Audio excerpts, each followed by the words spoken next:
El Vaticano emitió recientemente una declaración sobre los acontecimientos en Medjugorje, que está generando mucho revuelo en las redes sociales. Muchos católicos parecen haber entendido mal el mensaje de la Santa Sede, interpretándolo como un respaldo oficial a las apariciones como eventos sobrenaturales. Sin embargo, esta interpretación está lejos de la realidad. En realidad, la declaración del Vaticano no aporta ninguna innovación significativa a lo que ya se sabía. El Vaticano simplemente reconoció los frutos espirituales resultantes de las visitas a Medjugorje, como la conversión personal y la renovación espiritual.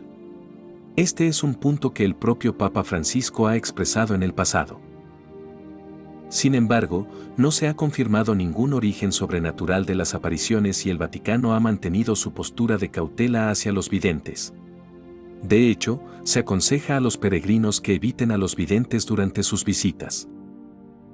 Otro punto importante para la reflexión se refiere al contexto en el que se hizo esta declaración. Algunos críticos cuestionan la gestión actual de la Iglesia, encabezada por el Papa Francisco y figuras como el Cardenal Fernández, a quienes se acusa de tener opiniones poco ortodoxas en cuestiones morales y doctrinales. Esto plantea más preguntas sobre por qué muchos católicos celebran con tanto entusiasmo una declaración que en general no reconoce el carácter sobrenatural de Medjugorje. A pesar de la confusión generada por la reciente declaración del Vaticano sobre Medjugorje, es importante enfatizar que refleja un cambio más amplio en la política de la Iglesia con respecto a las apariciones marianas. De hecho, en los últimos meses el Vaticano ha introducido nuevas directrices para la gestión de las apariciones marianas, que reducen considerablemente las posibilidades de una declaración oficial que afirme el origen sobrenatural de una aparición. Esto significa que, a menos que el Papa intervenga directamente, es poco probable que veamos otras apariciones marianas consideradas sobrenaturales y dignas de confianza en el futuro. Esta nueva política representa un alejamiento significativo de la tradición pasada de la Iglesia. Antes de estas directrices, las apariciones podían ser aprobadas localmente por los obispos y, en algunos casos, el Vaticano confirmaba estas aprobaciones.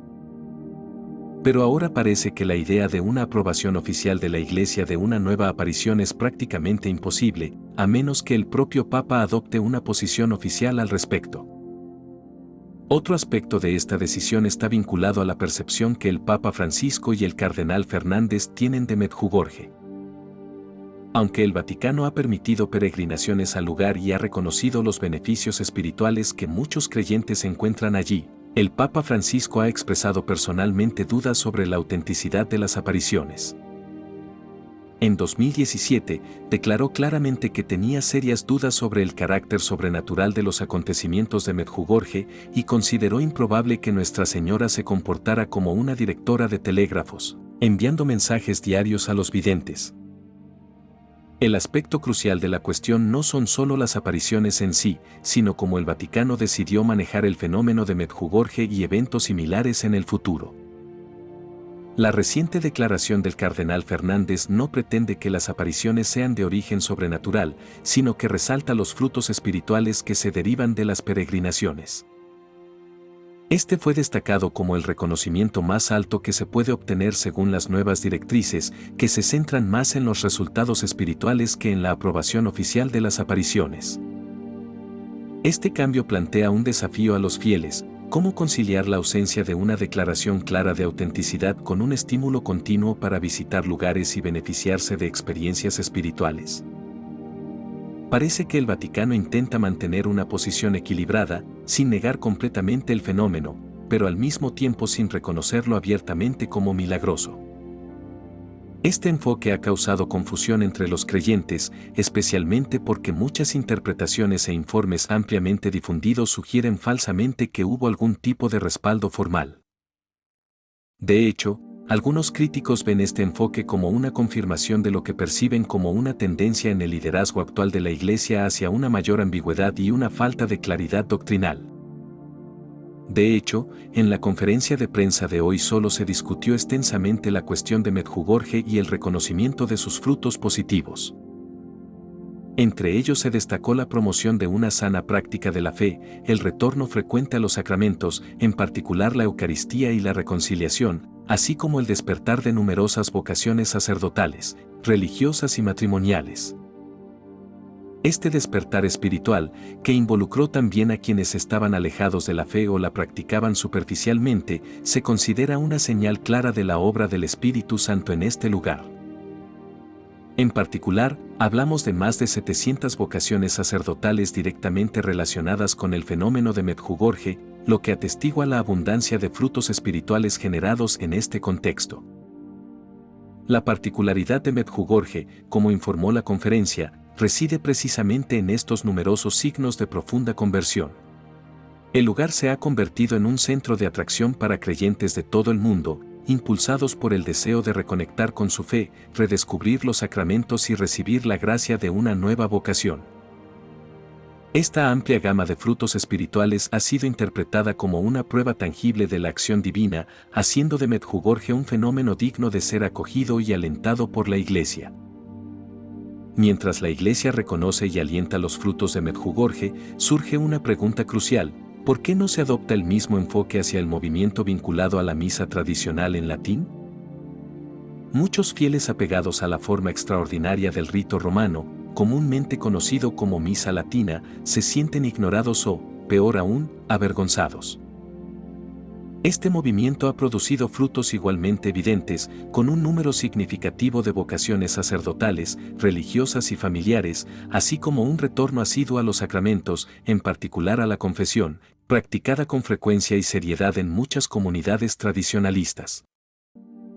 Pese a ello, en lugar de celebrar estos frutos, el Vaticano parece adoptar una política de restricción y limitación hacia el movimiento tradicionalista, como lo demuestra el documento Traditionis Custodes.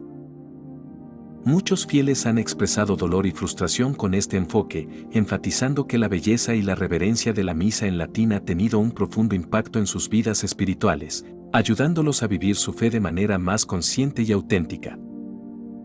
Por eso nos preguntamos, ¿por qué no aplicar al movimiento tradicionalista el mismo criterio de evaluación utilizado para Medjugorje?